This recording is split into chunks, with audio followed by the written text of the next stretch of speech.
Atos 8, do verso 9 a 25, a palavra do Senhor nosso Deus diz assim: Ora, havia certo homem chamado Simão, que ali praticava mágica, iludindo o povo de Samaria, insinuando ser ele grande vulto, ao qual todos davam ouvidos, do menor ao maior, dizendo: Este homem é o poder de Deus, chamado grande poder. Aderiam a ele porque havia muitos iludira com mágicas. Quando, porém, deram crédito a Filipe, que os evangelizava a respeito do reino de Deus e do nome de Jesus Cristo, iam sendo batizados, assim homens como mulheres. O próprio Simão abraçou a fé e, tendo sido batizado, acompanhava a Filipe de perto, observando extasiados sinais e grandes milagres praticados. Ouvindo os apóstolos que estavam em Jerusalém, que Samaria recebera a palavra de Deus, enviaram-lhe Pedro e João, os quais desceram para lá, oraram por eles, para que recebessem o Espírito Santo, porquanto não havia ainda descido sobre nenhum deles, mas somente haviam sido batizados em o nome do Senhor Jesus. Então lhes impunham as mãos e recebiam estes o Espírito Santo. Vendo, porém, Simão que pelo fato de imporem os apóstolos as mãos era concedido o Espírito Santo, ofereceu-lhes dinheiro, propondo: Concedei-me também a mim este poder, para que aquele sobre quem eu impuser as mãos receba o Espírito Santo. Pedro, porém, lhe respondeu: O teu dinheiro seja contigo para a perdição, pois julgaste adquirir por meio dele o dom de Deus. Não tens parte nem sorte neste ministério, porque o teu coração não é reto diante de Deus. Arrepende-te, pois, da tua maldade e roga ao Senhor, talvez te seja perdoado o intento do coração, pois vejo que estás em fel de amargura e laço de iniquidade. Respondendo, porém, Simão lhes pediu: Rogai vós por mim ao Senhor, para que nada do que disseste sobrevenha a mim. Eles, porém, havendo testificado e falado a palavra do Senhor, voltaram para Jerusalém e evangelizavam muitas aldeias dos samaritanos. Vamos orar. Senhor Deus e Pai, Deus bendito, te agradecemos pela palavra lida, pedimos tua bênção para a pregação. Cumpre o teu propósito por meio do qual o Senhor envia a tua palavra a nós, nos ilumina, aplica a nós, nos dá olhar para Cristo, opera a graça, ó Deus, no coração de cada um de nós e daqueles todos que ouvem a tua palavra. É no nome de Cristo que oramos. Amém. Meus irmãos, nós temos observado no livro de Atos o avanço do reino de Deus de Jerusalém para Samaria. E observamos também a perseguição, acompanhamos então a perseguição que sobreveio após o martírio de Estevão, e o evangelho então chega a Samaria. Samaria é um povo que vive num grande sincretismo espiritual e misticismo. E o evangelho então chega àquele local e aquelas pessoas têm a oportunidade de ouvir o evangelho e serem libertas pelo poder de Deus. No nosso texto, então, nós observamos que, ao chegar a Samaria, o Evangelho, há conversões, há derramamento do Espírito Santo e, então, a vontade do Senhor se cumpre, uma igreja também é estabelecida em Samaria. Irmãos, diante disso, eu quero tratar com os irmãos, nesse texto, a partir do seguinte tema: a luz do Evangelho chega a Samaria. A luz do Evangelho chega a Samaria. Em primeiro lugar, a luz do Evangelho chega a Samaria dissipando trevas espirituais. Do versículo 9 ao versículo de número 13, é descrito aí Simão, que era mago, e as trevas em que o povo de Samaria vivia. Então, Simão praticava magia, iludia o povo, e o povo de Samaria, que era místico, era um povo sincrético na sua religião, um povo místico, ele dava ouvidos a Simão, que insinuava ser grande poder, e o texto diz que o povo era iludido porque Simão praticava artes mágicas. Ou seja, o homem era um mago, é o que a gente chama de um bruxo. E Simão, então, ele praticava algo que a Escritura condena. A palavra de Deus condena a bruxaria, a feitiçaria. E veja que o povo de Samaria, que tinha o Pentateuco, eles tinham conhecimento parcial ali, eles tinham uma parte da Bíblia, mas eles eram levados por engano, por ilusão e por um que se considerava um mago, um bruxo. Irmãos, então, ao chegar o Evangelho, e o nosso ponto aqui é que a luz do Evangelho chega, Samaria está em trevas, e o Evangelho chega e há uma obra de Deus e as trevas são dissipadas. E o nosso texto diz que o próprio Simão se converteu. No verso 11 diz que muitos estavam com Simão, mas no verso 12 diz que quando Filipe evangelizou aqueles samaritanos, falando de Jesus, muitos iam sendo batizados, muitos iam se convertendo, homens e mulheres. E no verso 13, o texto nos diz que o próprio Simão se converteu, o próprio Simão abraçou a fé e foi batizado. Ou seja, pessoas em Samaria, uma região de trevas, uma região onde a bruxaria, onde esse mago iludia pessoas, é uma região tão difícil aos nossos olhos. Deus enviou a palavra, o Senhor enviou a pregação e houve conversão. E inclusive o próprio bruxo famoso na cidade, ele se converteu ao cristianismo. Sabemos, é uma conversão externa. Sabemos que o texto vai mostrar que, de fato, Simão ele não demonstra frutos de arrependimento genuíno, mas ele professou a fé. Ele se uniu à igreja visível, digamos assim. E por que havia todas essas trevas aí, com relação aos samaritanos? Os irmãos lembram que no cativeiro assírio, uma parte dos judeus que viviam no norte de Israel foram levados para outras nações, outros povos foram transportados ali para morar em Samaria. Então, apesar deles terem um Pentateuco samaritano, e era uma mistura de tradições com algumas coisas bíblicas, era uma mistura toda, eles adoravam no Monte Gerizim, não no templo, e havia toda essa mistura. Apesar disso, os samaritanos aguardavam a vinda do Messias. Os irmãos lembram da mulher samaritana, por exemplo? Então veja que como é que era a fé do samaritano.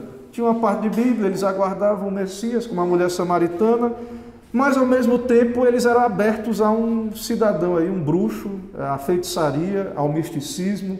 Então todo esse sincretismo que estava ali naquela região de Samaria.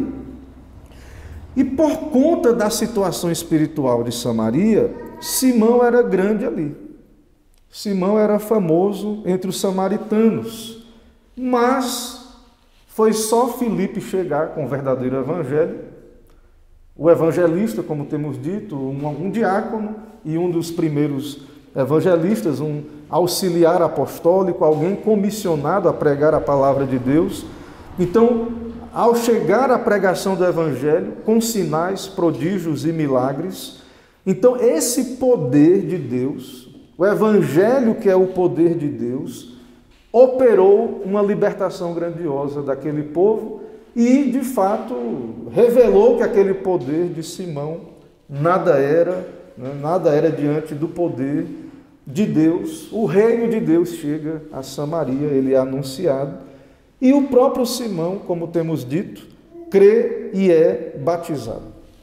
Ou seja, o próprio Simão, ele é convencido de que tem algo ali, um poder maior do que o que ele opera. Ele reconhece o Evangelho, o poder do Evangelho. Simão reconhece, mesmo não tendo evidência de ser um homem regenerado. Então, a luz do Evangelho chega a Samaria, a igreja chega a Samaria, a pregação, trevas são dissipadas, pessoas se convertem. E em segundo lugar, também, quando o Evangelho chega a Samaria, ou a um lugar, podemos dizer assim, pessoas se convertem, é verdade, mas também o Evangelho, ele desperta interesses equivocados. é o que vamos ver no texto, o Evangelho, o poder de Deus, a graça de Deus, pessoas que orbitam em torno da igreja, elas acabam sendo despertadas muitas vezes por interesses equivocados. Nós vamos ver mais na frente, do verso 18 a 19, sobre isso, mas é isso que estamos argumentando. O texto fala: Simão tem expectativas equivocadas sobre o que é ser cristão. Por quê? Simão está interessado nos milagres, nos prodígios que ele viu Filipe realizar. Ele está, então, interessado nisso, né? Interessado nisso. E também quando os apóstolos chegam e impõem as mãos e o Espírito Santo vem sobre os samaritanos. Veja no verso 18 e 19. Vendo, porém, Simão, que pelo fato de imporem os apóstolos as mãos era concedido o Espírito Santo, ofereceu-lhes dinheiro, propondo: concedei-me também a mim este poder, para que aquele sobre quem eu impuser as mãos receba o Espírito Santo. Então, algo atraiu Simão na pregação de Filipe. Ele viu poder, ele viu prodígios, ele viu sinais, ele se uniu à igreja. Mas quando os apóstolos chegam, quando os apóstolos impõem as mãos e vem o Espírito Santo, ele está observando, e perceba a ideia de Simão, né? Ele oferece dinheiro para que ele também pudesse exercer esse poder. E lembre, Simão era famoso por artes mágicas, ele era famoso por ser um bruxo, ele tinha esse costume então de ser admirado, de receber toda essa atenção na cidade de Samaria. Então, tudo indica que ele queria continuar, até estava disposto a pagar para os apóstolos: me deem esse poder. E Simão então estava disposto a pagar para poder efetuar esses sinais, esses milagres e coisas desse tipo, né? Talvez até continuar ganhando dinheiro com isso, né? Ele estava querendo comprar o dom de Deus. Quem sabe até ele pensou: eles estão impondo as mãos e está acontecendo milagres. E ele já fazia isso antes, né? Ele já era famoso, ele ganhava dinheiro com esse tipo de coisa. Veja o equívoco de Simão: ele oferece dinheiro pelo dom de Deus. É como se Simão quisesse comprar um cargo apostólico. Inclusive, na história da igreja, essa coisa de venda de cargos religiosos recebeu o nome de simonia, né? Então, veja a origem dessa ideia de simonia. Pessoas que compram cargos para exercer poder religioso, poder político, e haviam toda essa troca, venda de cargos por dinheiro e coisas desse tipo. Então, Simão tenta comprar um cargo, uma função apostólica, talvez vislumbrando Simão ser um líder da igreja de Samaria, talvez isso. E o equívoco de Simão, ele ofende a Deus, ele ofende o Espírito Santo, porque ele não entende nada do que está acontecendo. O Espírito Santo é Deus, ele não é uma força manipulada pelo homem. Não é como as magias que Simão era acostumado a praticar. E Simão, ele, não sei se percebeu, mas o fato é que os apóstolos estão ali, eles impõem as mãos, eles são oficiais da igreja, e embora a Bíblia ensina que os que pregam o Evangelho vivam do Evangelho, nunca ensinou que se deve cobrar pelos serviços, né? Pela pregação. O pastor, o pregador, nós recebemos até na nossa igreja uma ideia de côngruas pastorais, porque de fato isso não é algo comprado ou vendido, o dom de Deus, embora também a Bíblia diz, como afirmamos, que quem prega o Evangelho viva do Evangelho, mas não há nenhum ensino bíblico para cobrarmos então, para pregar ou qualquer coisa do tipo, ou distribuir algo que é dom de Deus. O Evangelho, ele é recebido pela graça e também pregado, né, pela graça de Deus. Cristo disse isso, né, no Evangelho. Ao enviar seus discípulos, Jesus disse: curai enfermos, purificai leprosos, ressuscitai os mortos, expulsai os demônios. E aí Jesus disse: de graça recebestes, de graça dai. E aí, o apóstolo Pedro fica muito ofendido com tudo isso, né? Como apóstolo que é. Veja o que Pedro responde para Simão no verso 20. Veja a resposta, né, de Pedro aí, uma resposta bem enfática para Simão. O teu dinheiro seja contigo para perdição, pois julgaste adquirir por meio dele o dom de Deus. Veja que não entendeu nada, né? Então, é o que está acontecendo. Ele não entendeu nada. E veja a ideia de que é possível que ele queria uma parte no ministério, que Pedro diz, ó, não tens parte nem sorte nesse ministério, porque o teu coração, ele diz, não é reto diante de Deus. E aí Pedro ainda até evangeliza alguém que já era em tese da igreja, né, visível, já estava na igreja. Ele diz, arrepende-te, pois, da tua maldade e roga ao Senhor, talvez te seja perdoado o intento do coração, pois vejo que está em fel de amargura e laço de iniquidade. Não há evidência de regeneração. Pedro, então, observando pelas evidências, ele diz, vejo que estás em fel de amargura e laço de iniquidade. Simão até sente aí, tudo indica um certo remorso, pede oração para os apóstolos, né, para não sofrer toda essa maldição. E aí depois o texto vai encerrar essa sessão que lemos aqui. Então, irmãos, Simão precisa se arrepender e crer.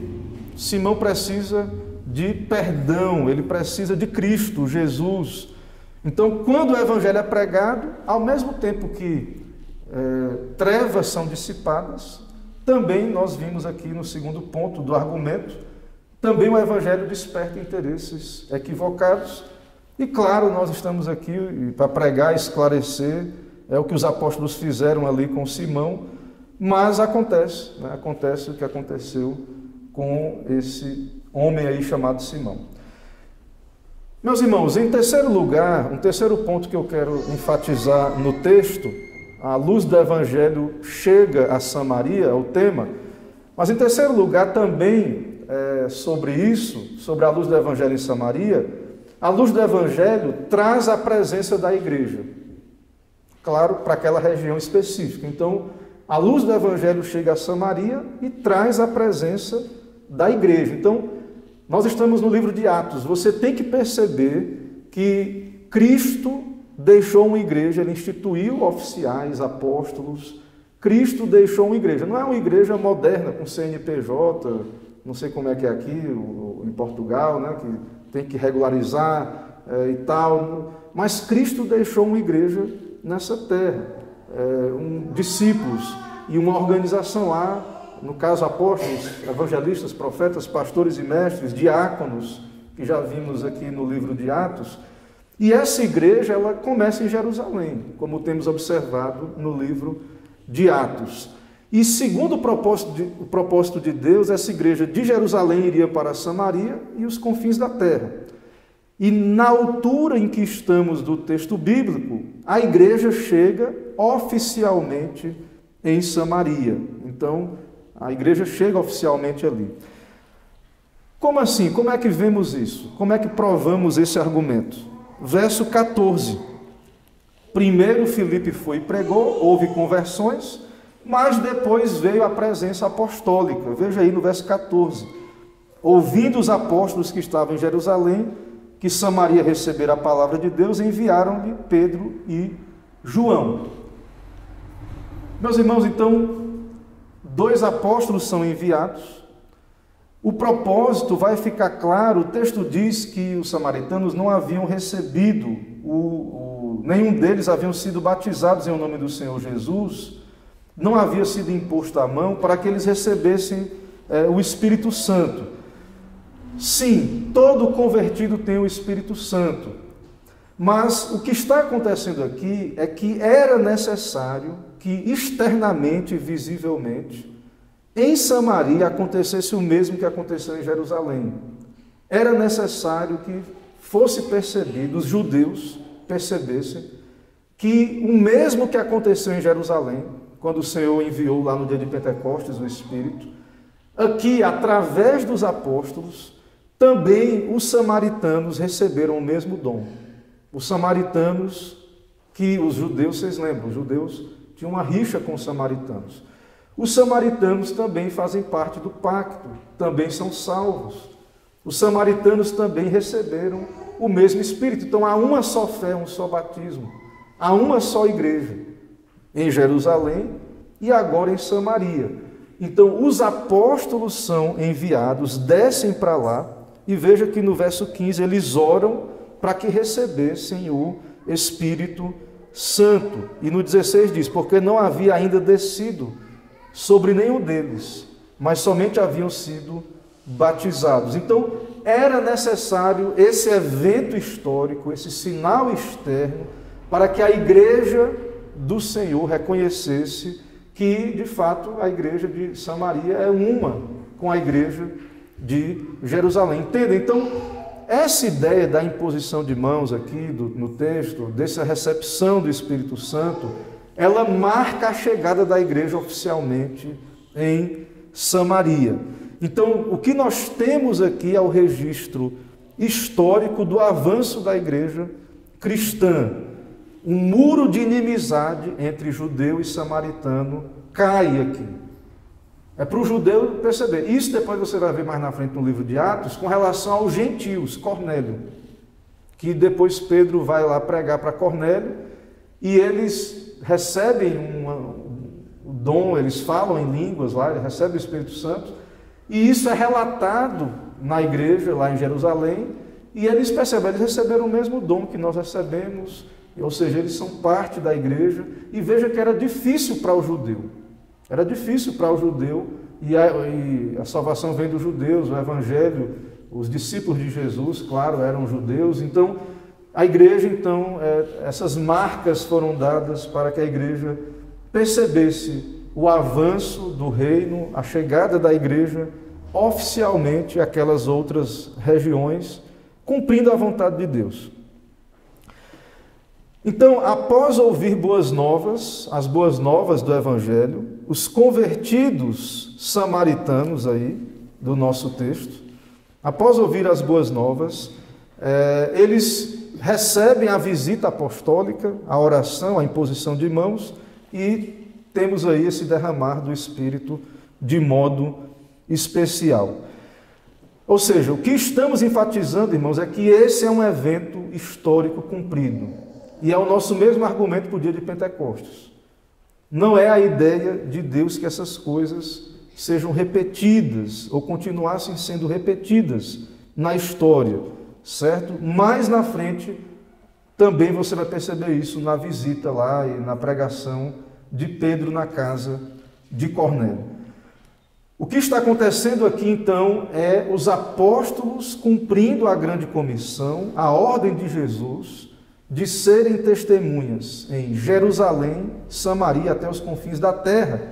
E Deus está dando o selo de aprovação, com sinais, com derramamentos do Espírito Santo, com dons extraordinários. O Senhor, então, está confirmando a atividade apostólica. Esses crentes, a conversão não foi pelo Espírito, eles não receberam na conversão, sim. Mas agora eles têm sinais visíveis, para quem estivesse de fora percebesse, eles têm o Espírito. Eles são da igreja, eles são crentes do mesmo modo que nós somos. Então, isso é importante notar nesse texto. Então, ao ler o livro de Atos, perceba isso, o propósito de Deus em cada etapa do avanço da igreja e no derramar do Espírito Santo. Coisas pontuais que aconteceram e que não têm o propósito de se repetir, e que o que é claro para nós é que todo crente verdadeiro tem o Espírito Santo. Não precisa uma imposição de mãos ou algo desse tipo. Isso é algo específico da era apostólica, isso é algo que se cumpriu. O que um pecador precisa para receber o Espírito Santo é se arrepender e crer no Evangelho. É ir a Cristo pelo Evangelho, pela graça, ser nova criatura em Cristo Jesus. Todo crente, todo convertido, ele tem sim o Espírito Santo de Deus. Meus irmãos, diante disso nós vamos para as aplicações aqui, finais, mais algumas aplicações para as nossas vidas. O texto começa, o texto que lemos, com Simão se convertendo, e no final ele sendo repreendido. A pergunta é: será que Simão era crente e perdeu sua salvação quando pecou? Alguém pode pensar. E claro que não, irmãos. Não é a ideia, não é de perca de salvação. Simão, ele professou a fé, ele se identificou com a igreja, e Filipe não tinha como sondar o coração de Simão. Filipe aceitou o testemunho de Simão. E assim como outros que se converteram, foi batizado e se uniu à igreja visível. Provando isso, e nós cremos assim, que não é batismo que salva. Nós não cremos que batismo salva. Batismo é um meio de graça, é um sacramento, é uma ordenança de Cristo para a igreja. Né? Nós batizamos, por conta disso, os nossos filhos, por conta de ser uma ordenança, é um sacramento do pacto da graça. Mas muita gente acha que nós estamos dizendo que batismo salva. Do mesmo modo, alguém adulto que vem para a igreja e que vai professar a fé e ser batizado, a salvação é de Deus, só Deus conhece o coração. O que a igreja recebe é a profissão de fé daquela pessoa, ela professa a fé, e então é batizada, se une à igreja, mas se não for regenerado, não é salvo. O presbiteriano, a igreja cristã reformada, ela não prega batismo por salvação. Se alguém está entendendo assim, o que nós ensinamos não é assim, não está compreendendo corretamente. De fato, a salvação é pela graça de Deus, e os salvos, eles vão obedecer a Deus, se não morrer logo depois de se converter, como o ladrão da cruz, farão parte da igreja visível, irão professar a fé, irão ser batizados. Então, Simão, ele é batizado e tudo, mas é evidente que o próprio apóstolo Pedro disse que ele não tem uma conversão genuína. Então, a raiz da apostasia está no coração desse homem, ele está em fel de amargura, em laço de iniquidade, certo? É isso que acontece com Simão. Outra coisa que vemos no nosso texto é que um povo tão sincrético e dado ao misticismo como os samaritanos se converteu. Irmãos, nosso dever é pregar o Evangelho. O Senhor nos envia a pregar o Evangelho. Nós temos que orar para que o Senhor abra portas à pregação do Evangelho. Aqui em Portugal, no mundo todo, a igreja, para que a igreja possa cumprir a sua missão. E nós não devemos, mas um povo muito místico, ou um povo cheio de sincretismos e cosmovisões tantas. Irmãos, isso não cabe a nós. Nós temos que pregar o Evangelho com fidelidade. O Senhor envia a pregação, envia o Espírito, e os samaritanos se converteram, receberam o Espírito, e foi algo maravilhoso. E uma igreja foi estabelecida ali em Samaria. Então não sejamos vencidos pela incredulidade, pelas circunstâncias, por aquilo que vemos ao redor, na cultura aí em redor, que possamos pregar o Evangelho de modo fiel. Mais uma vez, por que os samaritanos não receberam o Espírito Santo, em tese? Por que não receberam? Será que é porque não buscaram? Faltava eles seguir alguns passos? Não eram crentes dedicados? Não, irmãos, não é nada disso. Deus queria usar essa circunstância para deixar claro para a igreja que os samaritanos também faziam parte da igreja apostólica, da igreja universal. Envia os apóstolos, eles recebem o Espírito Santo.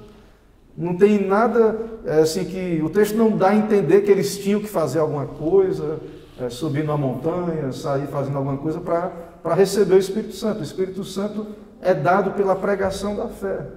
A fé vem pelo ouvir. Então, não é que faltava alguma coisa para que eles fossem cheios do Espírito ou qualquer coisa desse tipo. Então, há uma intenção divina, há algo no plano de Deus para mostrar que o Evangelho não está restrito a judeus, que o dom é para todos. Judeus, samaritanos, gentios, brasileiros, portugueses, americanos, russos, chineses, pessoas de toda parte do mundo, de todos os países do mundo. Nós não devemos colocar nenhuma barreira. Em Apocalipse diz que estará ali diante do Cordeiro pessoas de toda tribo, língua e nação. É um dom, o evangelho que pregamos é um dom gratuito para todos os que creem. Não há uma categoria especial. Crente judeu é mais especial, crente samaritano ou crente gentil. Não há nada disso, não há nacionalidade especial. E Deus, por meio dessa situação, que é plano de Deus, demonstrou, né, para os judeus que os samaritanos não eram uma seita independente. Como se tivesse começado uma outra igreja ali, longe da igreja de Jerusalém, uma seita independente. Não. Envia os apóstolos. Pedro e João foram lá, oraram, impuseram as mãos. Ou seja, aquela igreja é igreja apostólica igual a de Jerusalém.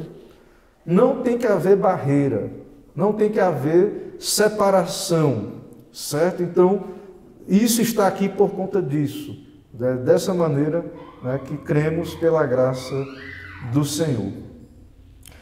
Também vimos aí no texto que pessoas que lidam com o ocultismo, né, o caso de Simão, desejam comunicar-se com o sobrenatural ou com poderes demoníacos e muitas vezes desejam isso para ter poder sobre os outros. O ser humano caído está debaixo da escravidão, do pecado. Satanás enganou nossos pais, Adão e Eva, e agora a humanidade caída está no estado de escravidão. E a mentira contada pelo diabo aos nossos pais foi qual? Sereis como Deus, será igual a Deus. E então, a verdade é que os nossos pais se tornaram não Deus, não foi que não se tornaram como Deus coisa nenhuma, mas se tornaram escravos de Satanás. Então, há nesse mundo pessoas que malignas, e o próprio Satanás, e que por meio desse ocultismo desejam escravizar e manter pessoas cativas nessa condição terrível.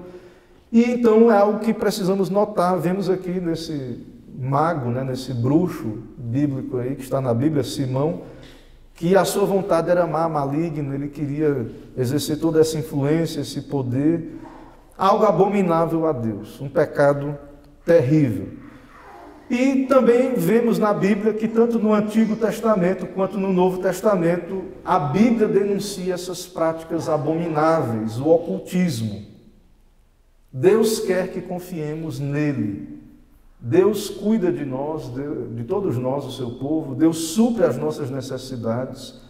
E nós não precisamos de nada disso que é místico, nada disso que não tem base na palavra de Deus. Não precisamos misturar aquilo que nós recebemos da palavra com outras coisas que são místicas e coisas como os samaritanos faziam ali e como Simão tentou fazer e praticar. Meus irmãos, então que o Senhor nos ajude, que o Senhor nos abençoe por meio do testemunho da igreja que chega a Samaria. Cristo foi pregado, conversões aconteceram, o Espírito Santo, que é Deus, também foi derramado ali, e que a igreja do Senhor possa avançar nos nossos dias, que possamos ver o seu reino crescendo também entre nós. Amém. Amém. Meus irmãos, nesse momento vamos nos colocar em pé, vamos fazer oração, em seguida impetrar a bênção e cantaremos a doxologia, Salmo 54. Senhor nosso Deus e Pai, te agradecemos por esse momento de comunhão contigo, pela tua palavra que nos é dada, a instrução que o Senhor nos dá para mais uma semana, poder observar, ó Deus, nesse livro de Atos, os teus feitos através da tua igreja e como o teu reino avançou de Jerusalém para Samaria até os confins da terra e como o Espírito Santo foi enviado e que a tua igreja é real, ela existe, o Senhor instituiu a igreja, cremos na igreja universal, a igreja apostólica.